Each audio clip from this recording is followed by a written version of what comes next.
everyone. I'm Linda Nickel, and welcome to the Happiness Hour. My goal here is to help us all connect, inspire, and create. And every week, I invite a speaker to share their passion, creativity, and expertise in photography. Tonight's session is going to be a little bit different. You'll find a list of upcoming presentations on my website at lindanickel.com.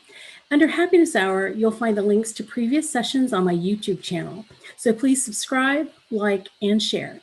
Elaine Pruden is here to keep me on track. Say hello, Elaine. Hello, everybody. Our guests tonight are novelist Cassie McRae and graphic design artist Heather Foster.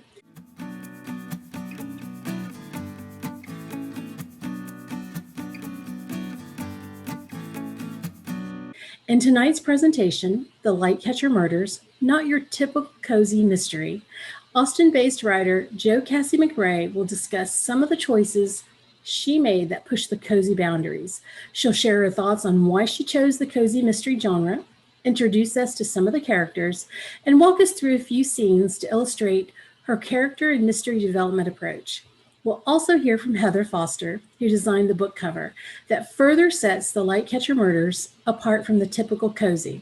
If you're a regular attendee to the Happiness Hour, you're probably wondering, why is tonight's topic about a book? One of the goals of this program is to foster connections between creatives, and in this case, the collaborative efforts of a writer, a graphic artist, and a photographer all came to life in Cassie McRae's first novel. Set in a small Texas hill country town filled with charming and endearing characters and a couple of unsavory personalities. Welcome to the Happiness Hour, ladies. So before you get started with your presentation, Cassie, I wanted to thank you for agreeing to come and talk about your book and sharing with us some of what goes on behind the scenes from your perspective as a writer. So with that, I'm going to hand it over to you. Thank you, Linda. Thank you for hosting, and I appreciate very much all of you coming to spend an hour or so of your Thursday night with me. I know that most of you are photographers or are interested in photography, so I'm going to try to mostly focus on the ways that photographers and their work influenced the choices that I made in the novel. Let's get started by explaining what a cozy mystery is, because I know everybody knows what a mystery is, but cozy mystery is a subgenre.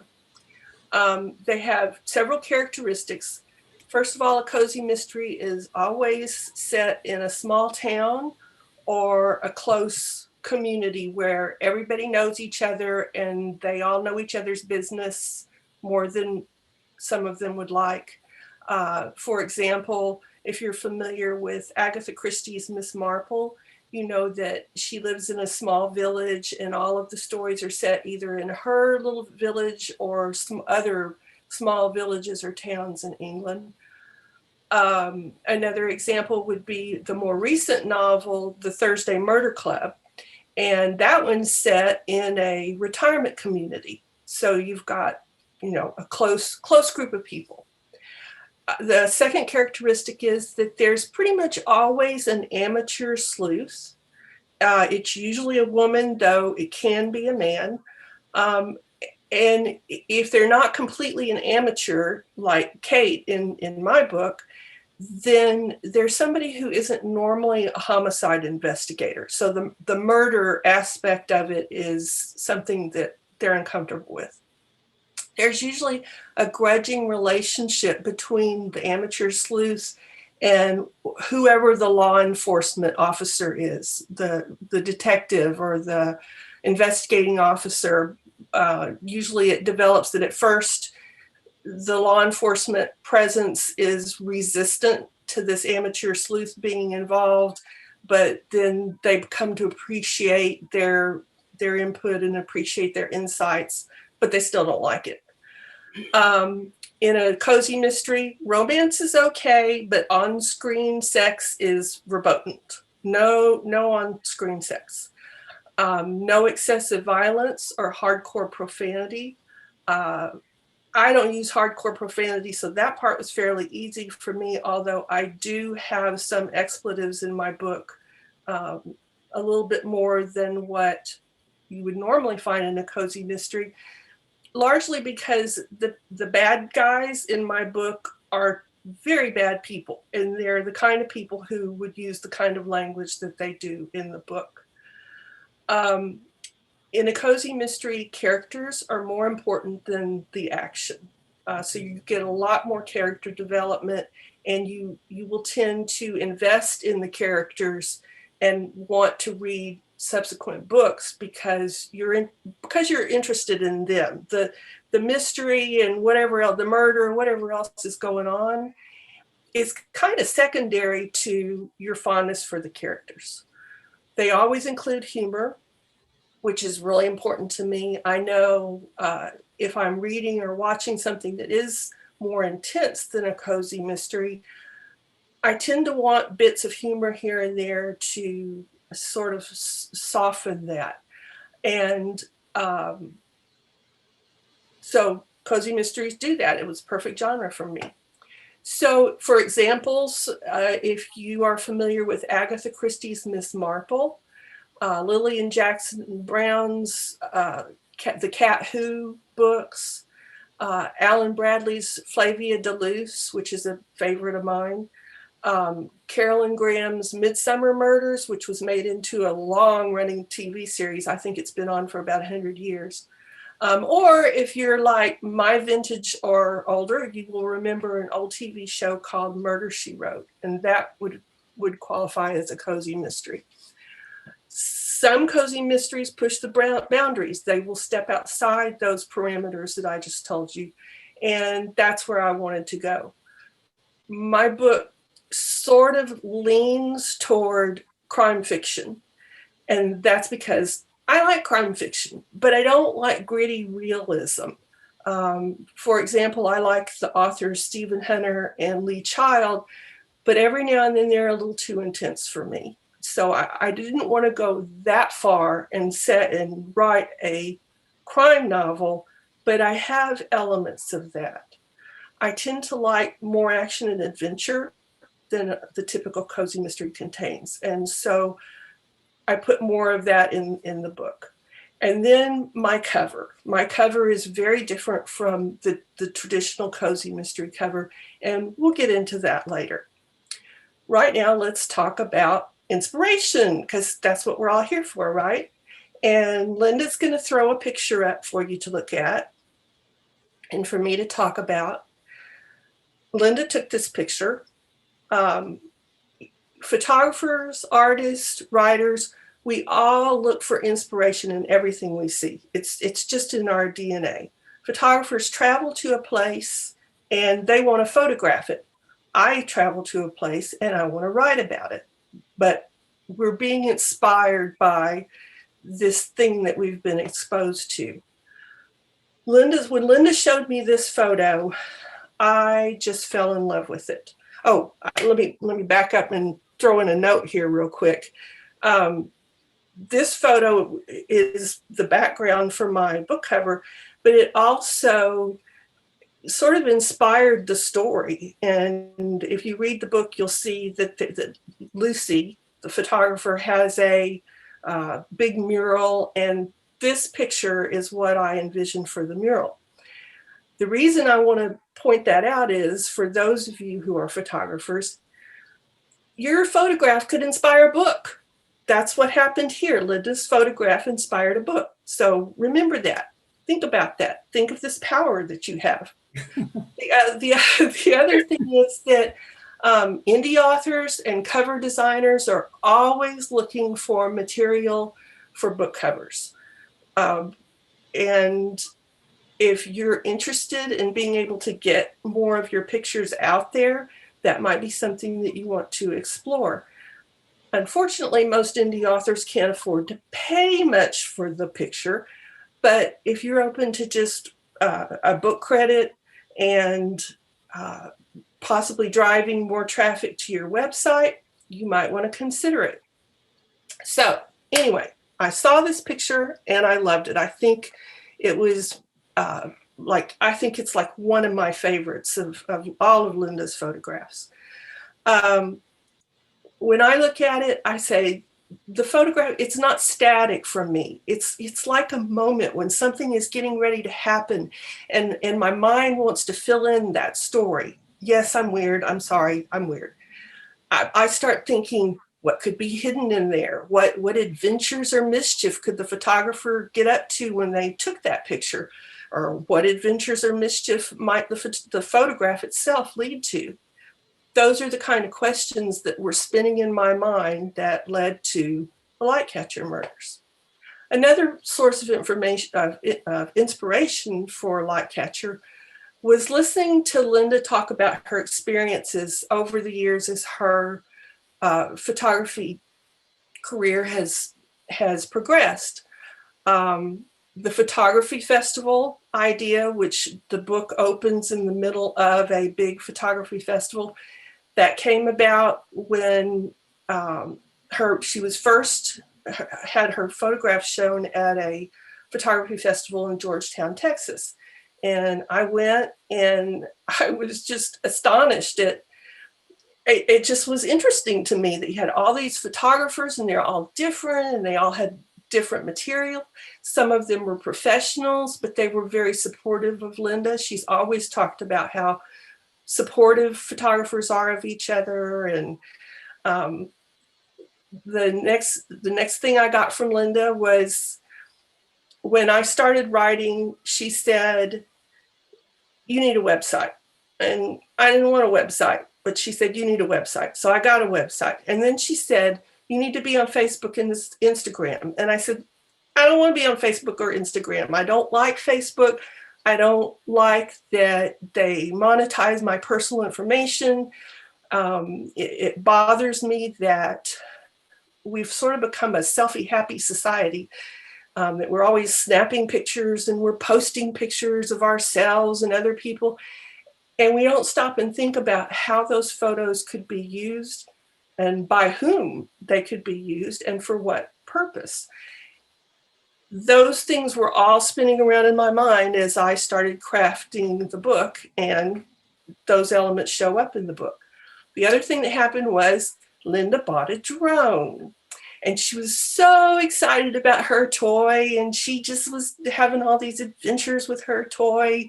I think until a tree got in the way, and I think that ended her adventures with the drone. I'm not sure, but at any rate, then I started thinking about drones, and I thought, yeah, they're real fun, but they raise a lot of questions. I started thinking about what insidious purpose might they have.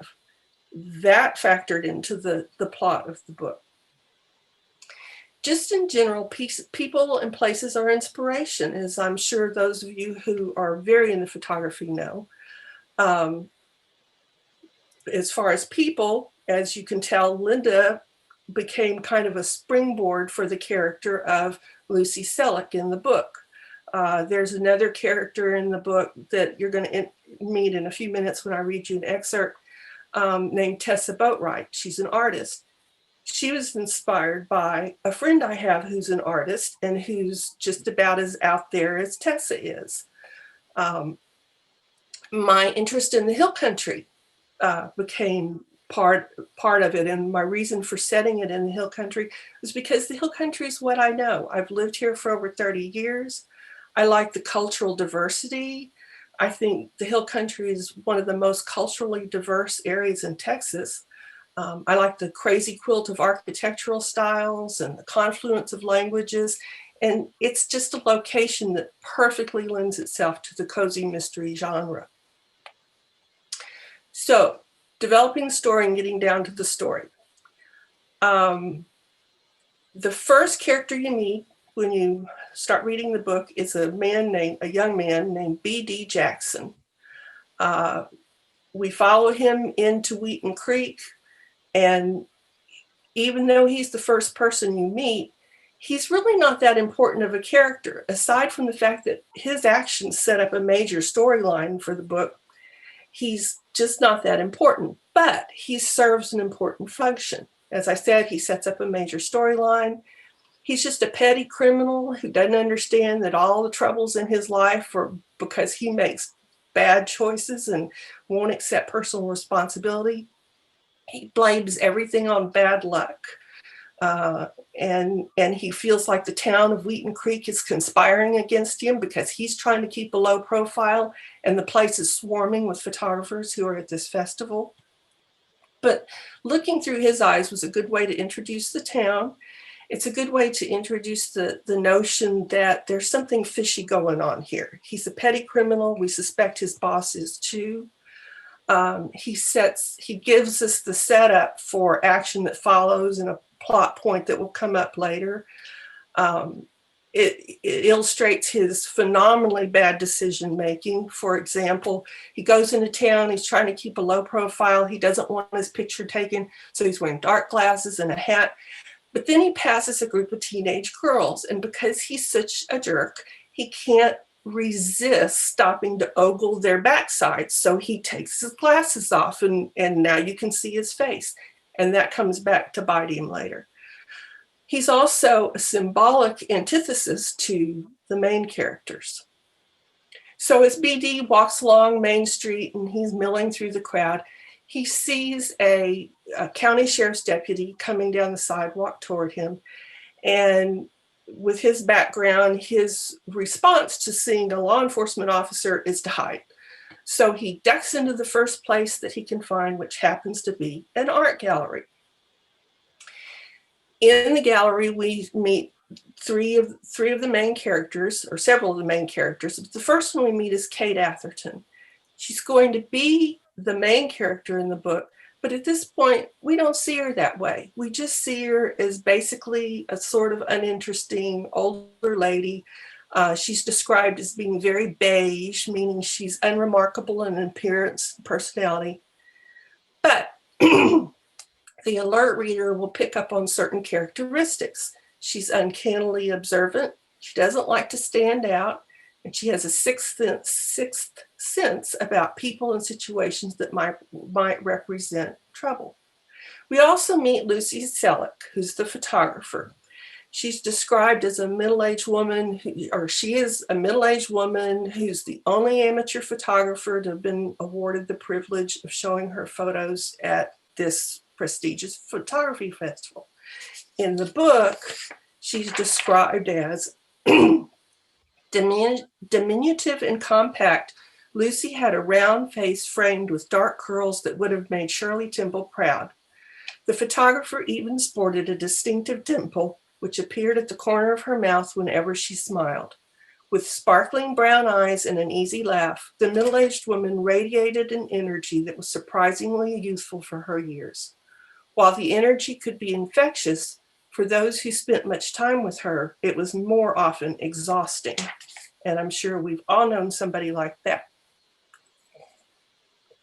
So, BD has come into the gallery. He's surrounded by art and photographs, and he's totally at a loss. But at the back of the gallery, he spots this huge mural. It fills the whole back wall of the gallery. And he's drawn to it because he recognizes the set, or he thinks he recognizes the setting. When he gets there, he encounters a woman named Tessa Boatwright.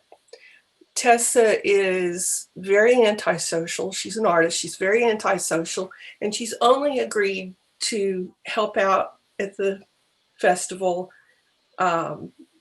Lucy has stationed her by the mural so she can keep little kids from touching it and ruining it. And she's supposed to answer questions if people have questions. I could have put any of the characters in this spot, but I chose Tessa because she's an artist. I feel like artists and writers and photographers all have the ability to focus our attention on small things, mundane things, and give us a new perspective on those things. And I feel that at our very best, photographers, writers, and artists can produce something that's more than just a pretty picture or a cute story. And they can touch an audience on a much deeper level and move them to think or feel more deeply. And those are the things that Tessa is trying to convey to B.D. Jackson as he approaches the photograph. So this is the scene where B.D. and Tessa meet. Tessa Boatwright leveled eagle-sharp eyes upon B.D. Jackson as he ambled toward her appointed position near Lucy's mural-sized photograph, which filled the back of the wall of the gallery.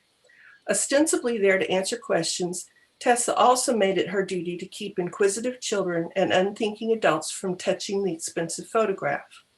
As a painter who had struggled for years before achieving critical and financial success, she was keenly aware of the thin edge between amateur and professional status that Lucy teetered upon.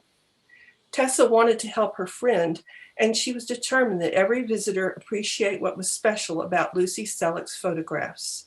And B.D.'s air of indifference to the art around him made Tessa suspect him of needing to be educated. For his part, B.D. hardly noticed Tessa, who, to his boorish young eye, was merely an older woman with graying hair. Though he had no interest in the gallery, aside from its convenience as a place to duck the attention of the sheriff's deputy, the mural, which was scaled so that B.D. almost felt he could step from the gallery into the scene, had captured his interest the moment he had spotted it. The photograph showed an iconic hill country scene, a live oak tree stately and alone on a distant hill that was carpeted with bluebonnets, Indian paintbrush, and pink evening primrose. The sun was setting behind the tree, bathing the scene in glorious, luminous hues. B.D. removed his sunglasses so that he could see the mural more clearly. He stood staring, his frown deepening as the realization dawned that he had been mistaken. The sun had to be rising, not setting. B.D. knew what direction the photographer had been facing because he knew this place. "She makes wonderful use of light, doesn't she?" Tessa asked. "Huh?" B.D. barely heard the question.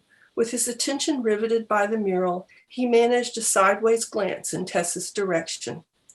"It's what sets her photographs apart," Tessa persisted.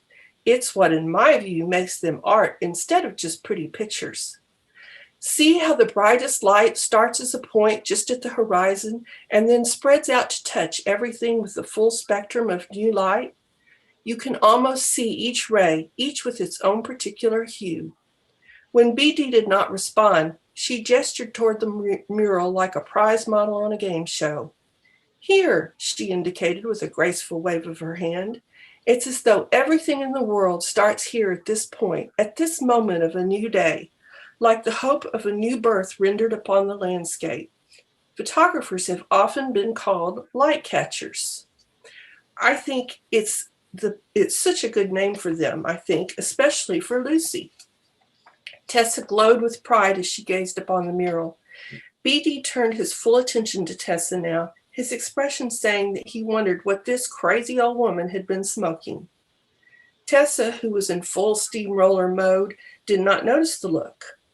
"And see here," she directed as she pointed to the portion of sky filling an upper corner of the mural. "See how she caught that exquisite moment when the sky explodes into daybreak hues.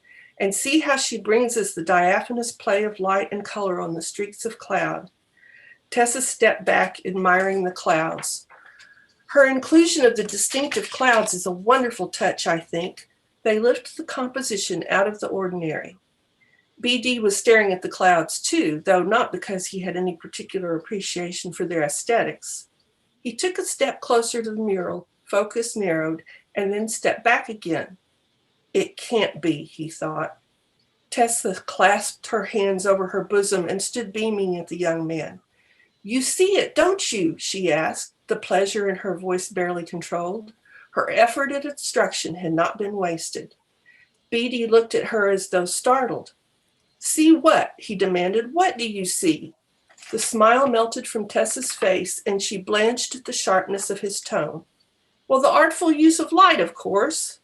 "You're a crazy old woman," B.D. snapped. "Get away from me." He scowled at the mural. "Darn picture, darn photographers." Red-faced with agitation, he turned on his heel and stormed away. Tessa stared after him. "Well, screw you and the horse you rode in on," she muttered a bit too loudly. A young mother glared at her and quickly steered her children away.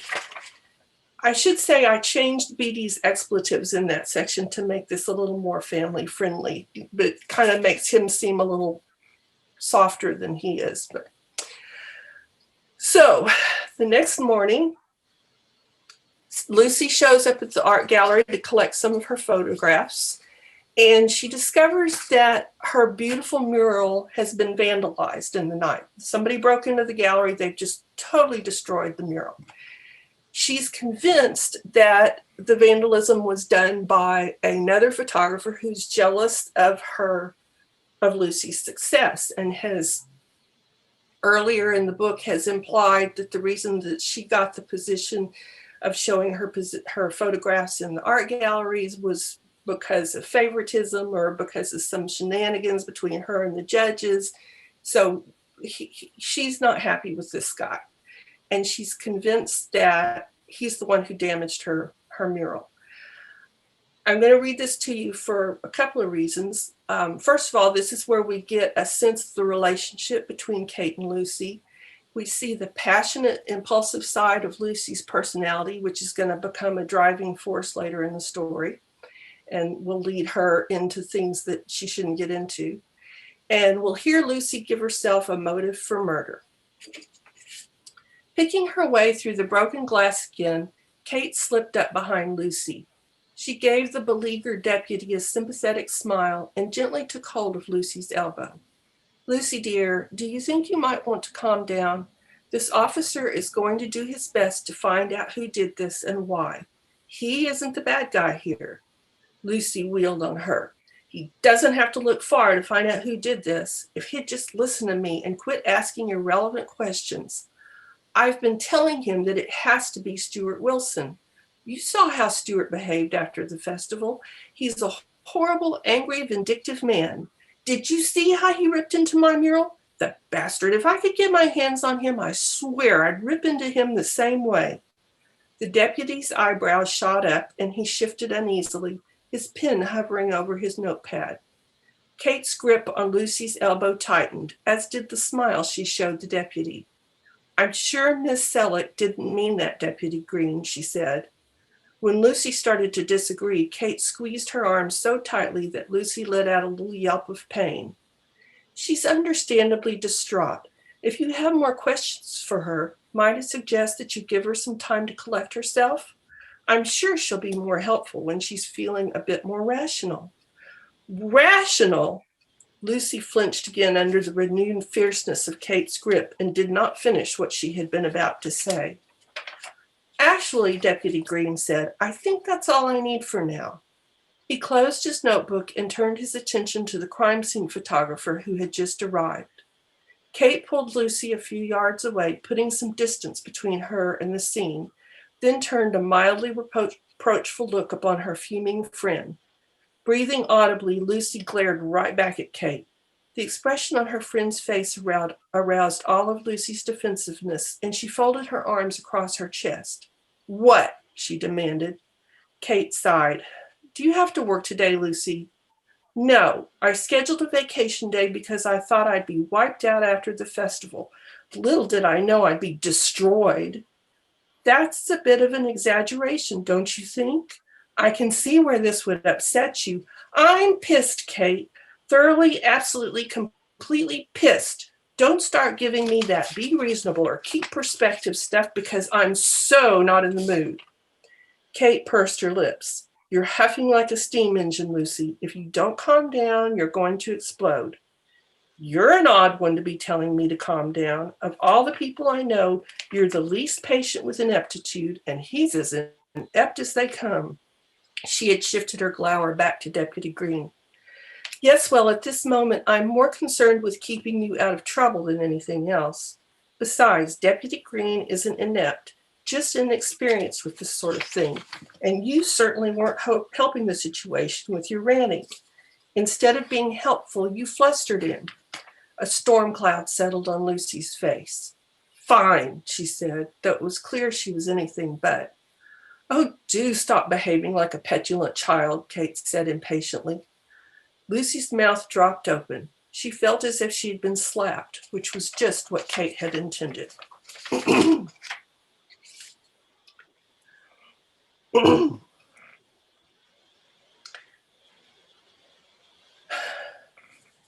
So, farther along in the story, after this scene, Lucy's planned an early morning photography outing with Parker Haverstock. He's a 16-year-old kid that Lucy's been mentoring. I had them start out early in the morning because one of the things I've learned from Linda is that apparently everything that photographers do involves getting up before dawn. Crazy people. Kate is worried that whoever destroyed Lucy's mural might actually have a grudge against Lucy. So she doesn't think Lucy should go wandering out into the tulies all by herself. So Kate insists that she and her husband Jack go along. They have to get up early, which Kate hates doing, but she's willing to do it if it means looking out for her friend. This is a section where I've tried to evoke the photographer's eye. In the book, it's a long section, and it's sort of written in a way to lull the reader into having a false sense that all is well. All isn't well. And at the end of the scene, which I'm not going to read that part to you because it would be a spoiler, something really bad's going to happen. I've whittled this down to just the essence of the part of the scene that highlights the dedication and the craft and the collegiality shared by photographers. They've left Wheaton Creek very early in the morning, and they've driven about 60 or so miles, and now they've arrived at the location. Lucy popped open the cargo hatch. We've got a little over an hour before sunrise, so let's get cracking. Everybody grab something. We have a short hike down the ridge. Parker and Lucy both donned headlamps and strapped on the backpacks that carried most of their camera equipment. The lamps enabled the two photographers to see what they were doing as they set up their equipment. I should have told you to bring flashlights. Lucy looked apologetically at Jack and Kate. No worries. Kate pulled out her phone and opened the flashlight app, while Jack drew a mag light from the pockets in his field jacket. They all wore hiking boots, and as Lucy led them down the trail, they all strove to make a great deal of noise to warn snakes and other hazardous critters away from the path.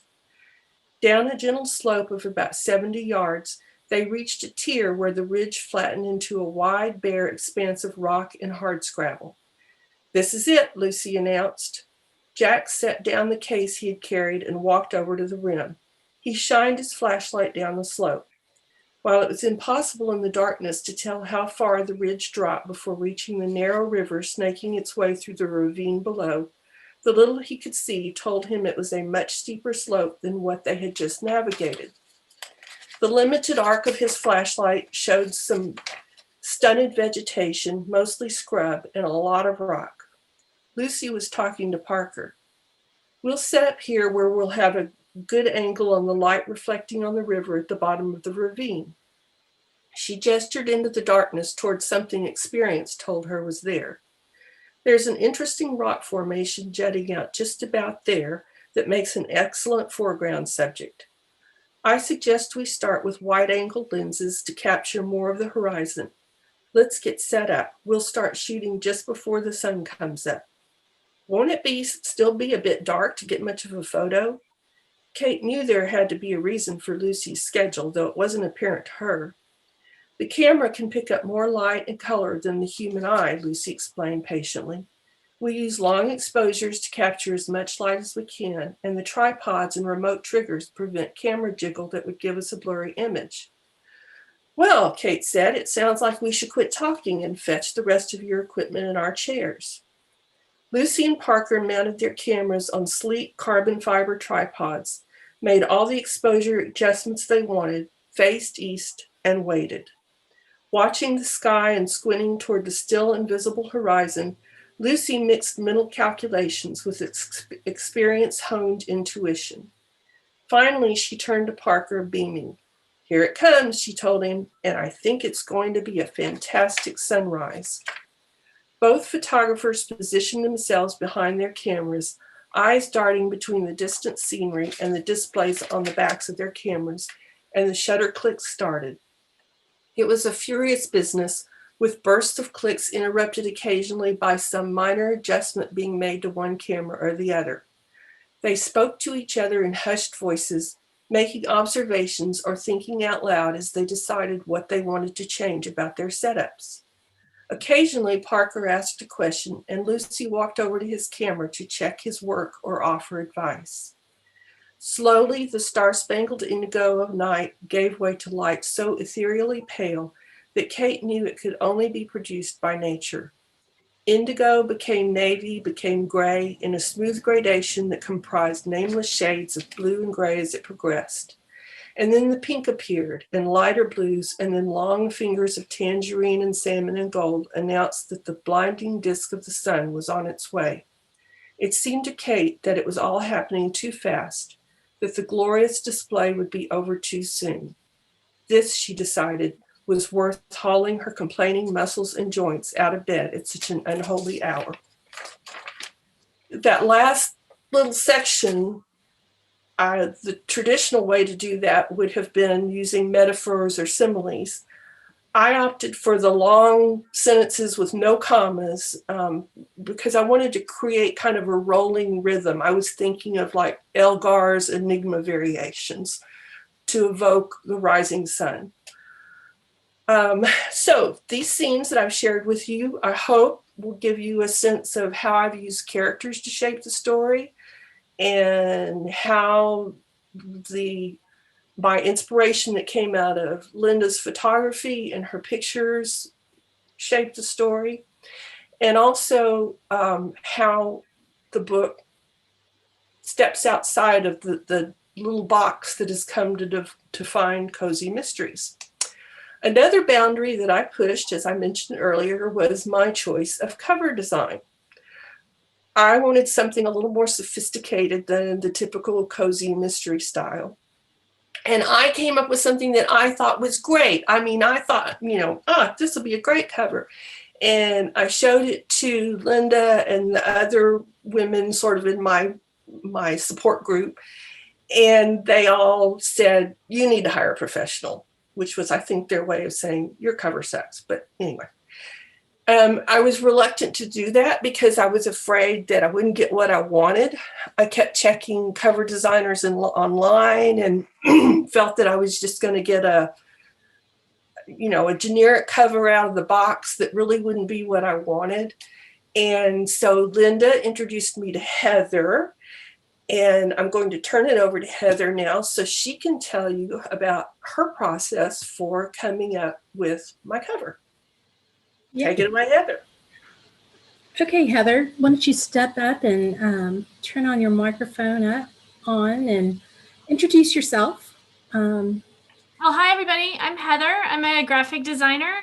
I've been a graphic designer professionally for about a year now, but graphic design has been a hobby of mine since I was a teenager, and I won't say how many years ago it was, but the 90s were an awesome decade.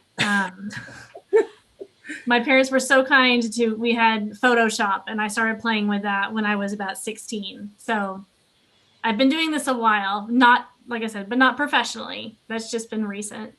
I'm so grateful to Linda. She has introduced me to so many people, especially Joe Cassie, who was just a dream to work with. And this was my first book cover design. And they put their trust in me. Joe Cassie especially put her trust in me to make this happen. To a fault, my kind of motto is say yes and figure it out later. And I'm pretty sure that's what I did this time. But lucky, it all worked out. So yay. So I'm going to share with you a little presentation I kind of put together. It's going to roughly walk you through my design process and how we arrived at this book cover. So I'm going to share my screen. Bear with me really quick. And I think this will work. There you go. Does that look okay? Yep. All right. Great. So like I said, I'm Heather. My business that I started this past year is Star Street Creative. I do logo designs and book cover designs. So I'll talk you through my design strategy. It's a 7-step process, which sounds like a lot. But it involves the discovery process, doing research, conceptualizing ideas, creating the project, creating the idea, sharing that, then refining, because there's always things that need to be tweaked, and then final delivery to a client, or in this case, an author. So I'm going to kind of quickly blow through these. You don't need me to go into detail about it. But for the discovery and research phase, I started off by doing a consultation with Jo Cassie. We talked a little bit about the book, what she was looking for, what kind of book it was, because I'd never heard of a cozy mystery. I realized that I had read a cozy mystery before, not knowing what it was. What her inspiration was for the book. So she showed me Linda's photo. Who her audience was going to be, who the readers, what she was aiming to target, and the marketplace. What other kind of books are out there? What are the visuals that they use? So like she said, she wasn't into like the cozy mystery cover, so to speak. So we had an interesting jumping off place. So my goal was how to translate her book, the story that Kate and Tessa and Lucy and all of the characters have, and translate it into one singular image that would help sell the book. So when it's up on Amazon or it's on a bookshelf, people are going to want to grab it and find out more and read the wonderful story that Jo Cassie had created. So during our consultation, we kind of talked over the bullet points of like, hey, what's the outline of the story? Who's the target? Because it's a mystery. We got to know who the victim is or who the target is. Target's female. The murder weapon or the weapon of choice is a gun. It's set in the Texas Hill Country around springtime, which is a beautiful time. If you haven't been to Texas Hill Country in spring, it's gorgeous. So I started gathering a few images in my head. And this is what I do pretty much with every client is I have an idea. I start collecting little things here and there and putting together mood boards, whether it's involving color, just little images that I find. And that can start to kind of develop an idea. So we have my target's a photographer. We know about the weapon. We know about the setting. And then I started looking into other book covers that are kind of in the same genre. So we have the cozy mystery here on the left, which is Murder Undercover. And Jo Cassie had told me, those murders, they always happen in a coffee shop or a bookstore, and there's a cat, and there's never really a weapon. It's just, they find somebody on the floor. Maybe somebody swoons. So we knew it was going to be a little bit more hardcore than that. So kind of found this book, which is a little bit of a cozy mystery, but it's a little bit more sinister with the knife sticking into that apple. And that's the center image. Now, my grandmother was a hardcore thriller mystery reader. And one of her favorite authors was Iris Johansen. And so I remember seeing those book covers around, and they were very sinister. There was never anything joyful about them. It's always there's no humor to them. So I kind of wanted to find a way to marry all of these using those images that I had collected from my research and all of the stuff that I had looked into, finding a way to make a nice happy medium. So I saw in the chat earlier, somebody asked what the original cover design was. This is what Miss Jo Cassie sent me. And this is what she showed her friends, including Linda. And they went, maybe not. But this is what she sent me. And this was kind of my jumping off point. So I wanted to pay homage. I knew that this is something that she liked. And, rule number one is you want to make the client happy. So I wanted to take this image and just turn it up a notch. Find ways to use my design skills to take this to the next level by paying tribute to it, but without copying it. And if you've seen the book cover, you can see the similarities between what I created and then this book cover, which was her original creation. So, as we've said, the picture that spoke so much to Jo Cassie is this photo of Linda's. And that is exactly what I used as the background for the book cover. So this was, again, a jumping off point. Section 2 is about conceptualization that's a hard word to say, conceptualization and creation, which is the fun part. This is when I get to take all of that ideas and actually put it into use. I open up my Photoshop or Adobe Illustrator, whichever program I decide to use, and start throwing spaghetti at the wall is kind of what I call it. Seeing what works, piecing things together. So what's important is the look, the vibe, obviously the fonts, because you want to be able to read it, and then putting all of those together. So again, we're starting off with Linda's glorious photo. I thought, and this is no offense, I felt it was a little too happy for a book cover. We're talking about a mystery. Somebody dies. Spoiler alert. So I wanted to darken it up a little bit. So I threw a little bit of shade over the top. And then I thought, well, other books that I've seen, the book covers, it's especially with mysteries, you're looking from the perspective of the bad guy or bad person. So, they're chasing a victim. They're looking down, in this case, the scope of a gun. So this has been cropped. If you're looking down the scope of a gun, your distance vision is blurred. So I softened this a little bit. Added in our target, which is a photographer, in the crosshairs. Paying homage to Cozy Mysteries, I kept the font soft. I didn't want it to be too gruesome and bold and in your face, kind of soft and cozy. Of course, we needed Joe Cassie's name on there. The reason I chose this particular color, which you don't necessarily see too much in the other photos, is because bluebonnets are that lovely shade of purple, and I wanted a contrasting color. So that's why I chose this gold. And of course, we were going to talk about sequels maybe.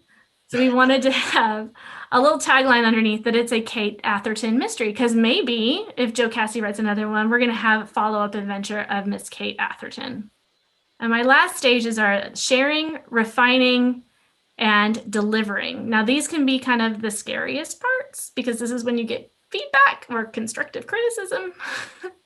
So I'm calling it pulling the trigger. I made a decision. This is what I'm comfortable with. I'm going to send it to Joe Cassie and see what she says. And then she's going to give me her feedback. I'm going to have to do some reworking. And then we're going to settle on a finished product. So you're probably wondering why you're seeing this. So when I sent Joe Cassie that first draft, she loved it. And I loved it. But one of the things she did wonder about is, can this cover be translated into a sequel? So if there's a follow-up Kate Atherton novel, can we make the covers look similar but not identical for follow-ups? So that, with a series, think the Harry Potter books, there's continuity between all of the different book covers. So I was like, well, let me take another crack at it. Let me see if I can come up with a different design that maybe we can translate into a sequel later on. So these are two options I came up with. Obviously, you can see they're a little bit more sinister. They're a lot more dark. That is Linda's photo in the background. It's just been shaded. But definitely, we've got blood splatter now, and we've got a harsher font. Spoiler alert, these were also rejected, but I'm pretty proud of them, so I'm going to show them. So we decided to go with the first option, which is great. We did a couple of little tweaks here and there, and this is what we settled on. So we've got our front cover. The photo does take up the whole background.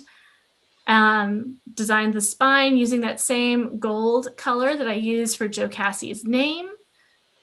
Just adjusted where the Kate Atherton mystery was, and of course put in the blurb in the back. One of the final things that I did deliver to Joe Cassie, and I would with any other client as well, is some mock-ups that they could use for social media. So we've got some just to see kind of how it looks as a book. So these are just a few that I put together. It was a really fun adventure. I really enjoyed working with Joe Cassie. I really enjoyed creating a book cover. I've been an avid reader since I was very little, and you're always attracted to book covers, and it tells the story before you even crack the spine. So I was really, really honored to be part of that process. And that's all I've got from my end. That's wonderful, Heather. And, full disclosure, when I talked to Joe Cassie about doing this, I'm like, we're going to get Heather to come on. And she's like, okay.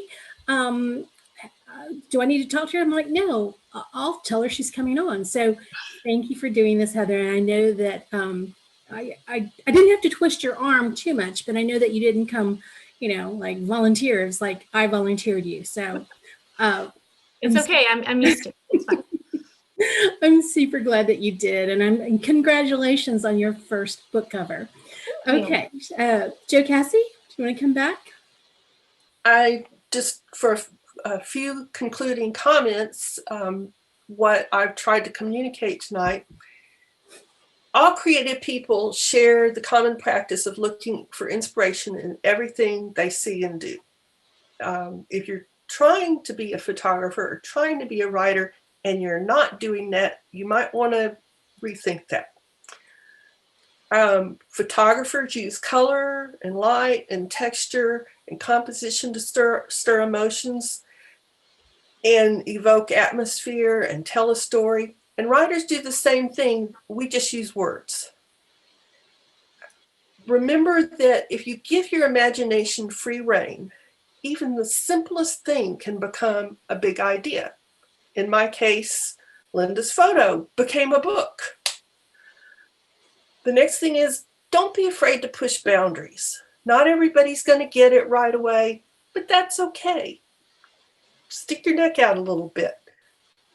The final thing is, make your creative endeavor a celebration of what you love. If, as a photographer, if you look around and you say, oh my gosh, everybody's taking pictures of puppies these days, that I must need to take some pictures of puppies. Well, if you don't love puppies, it's going to show. Your photographs are not going to be great. You need to be doing what you feel passionate about if you want the work product to be good. So make your creative endeavor a celebration of what you love. And I want to thank you all again for sharing your Thursday night with me. If you have questions, I think Linda's been keeping track of the questions that come up on the chat, and I'll try to answer those. I've got them. Okay, so right off the bat, Mika wants to know, how long did it take you from when you started thinking about this book idea until you started writing it? And then how long did it take you to write it? I would say I spent probably several months batting the idea around and kind of working out in my head what the mystery was. Actually, there's more than one mystery in this book, and how the pieces were all going to fit together, what the pieces of the puzzle were going to be, and then how those pieces were going to come together. When I started, it took me a little over a year to write, but I had a day job then. I'm retired now, so I'm hoping that the next book will go faster, although at this point it isn't. But it took me over a year to write this one, largely because I could only do it in my spare time, just grabbing little bits of time here and there, working on the weekends and that kind of thing. Okay. Denise is asking, what's the hardest part of writing a novel for you? Is it the dialogue? Is it keeping the flow of action continuing? Is it keeping the entire story in your mind as you craft the scenes? The hardest part for me is getting through the beginning, where you're having to do a lot of exposition, because it's easy to get bogged down in that. And I have trouble whittling it down to the essential information so that people will stay engaged, but still have enough information to go forward into the story. So that initial getting started stage and getting through all that exposition is really hard for me. I love writing dialogue. Once the story starts going, the action I like, but just all that exposition that every book has to have in the beginning, particularly a mystery, because if you don't have the foundation, if you don't have all the information you need up front, then later when you find out who did it, you can feel cheated if you haven't been given all the information that you need. Okay, so Alden wants to know, do you have any process to encourage your creativity or get your creativity going? No, I wouldn't say I have a process. I just have a weird mind. I just, like I said, I see something and it starts, I make up a story about it. I've just always done that. I like to make up stories. And so when something intrigues me, or I particularly like a thing or enjoy a place, I want to write a story about it. Sometimes I'll have too many ideas for stories and I have to figure out, well, which one would have the most appeal for other people. So Beth's comment is she's got to know who the inspiration for Parker was. Parker is one of the characters that doesn't have a living person as his, or not a single living person. Parker's kind of the computer nerd that we've all known one at some point in our lives. Parker serves several purposes in the book. He's a vehicle for injecting a youthful perspective. He's an interesting character. He provides color and texture. I think I said earlier, he's supposed to be like a 16-year-old high school student. He's exceptionally mature for his age, but he's socially immature because he spends all his time with his nose in his computers or taking pictures. He's described as being gawky with big joints he hasn't yet grown into. And he has braces and he's kind of generally awkward. It's mentioned in the book that his dad had died about 2 years before the time that the book is set in. And his mother's a nurse, and we all know that nurses don't make boatloads of money. So he needs to help her out with his two younger siblings. And he does that by building websites for local businesses and maintaining websites for them, helping Lucy with her website. And he helps a lot of, I put in the story that he works with local ranchers who operate agritourism businesses on their ranches, because that is a big thing in Central Texas and particularly in the hill country. So I wanted to get that element in there. He enables, because he's young and he's into technology and new and edgy things, he enables the introduction of the drone, and his technical skills come into play in helping Kate solve the crimes. And he also shows Lucy's generosity as his mentor. This goes back to me being impressed with how Linda has always talked about how photographers will mentor each other and help each other. And he's also a lens to see the 6 main characters through, because they're all older women and he's not used to being around people like that. And he learns from them, and his horizons are broadened by hanging out with them and listening to them talk. There's a scene in the book where they're talking about, if they make a movie out of my life, I want this actress or this actor to play me. And he's listening to all this, and he doesn't have a clue what they're talking about because he doesn't know these movies and he doesn't know these actors and actresses. And there's other times where they're talking about things or people or books or music that he hasn't heard of, but he's curious and he goes and he learns about them. So for me, it just made a nice little addition to put him in. I wish I knew a Parker Haverstock. I could use a Parker Haverstock in my life to help me with my website and all those little things. But alas, he's not based on a real life person. Okay, so one last question. David wanted to know, who is your publisher? Oh, I'm self-published. I did this independently. I didn't even try to get a agent or traditional publisher because at this point in my life, I just didn't feel like I could wait 3 or 4 or 5 years for this book to finally see a bookshelf. So I just decided, what the heck? I'm doing this more for me than anything, so I'll self-publish it. It's harder that way because it's harder to, you have to rely so much on word of mouth. It's harder to get the publicity.